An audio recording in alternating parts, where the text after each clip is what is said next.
came to say hi. Yeah, well, it's just really not a good time. Our rooms are all full. It's that time of year, you know. Oh, just as well I booked ahead. Oh, this is really so inconvenient. Why?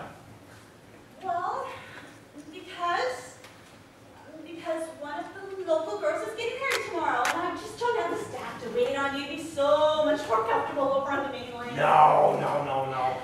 I mean, old Bill here's used to roughing it for his art, and old Headbanger here's the last word in spontaneity. What about you? Well, I just came back to see the island. Yeah, well, I'd love to stay and chat and chew over old times, but I gotta go clean up the goat house and handbag something.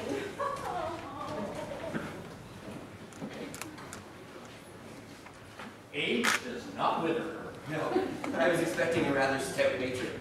Nope. She's still Donna. Just one look and I can hear a bell ring. One more look and I forget everything. Whoa, whoa, Mamma Mia, here I go again. My, how can I resist ya? Mamma Mia, does it show again? My, just how much I missed ya.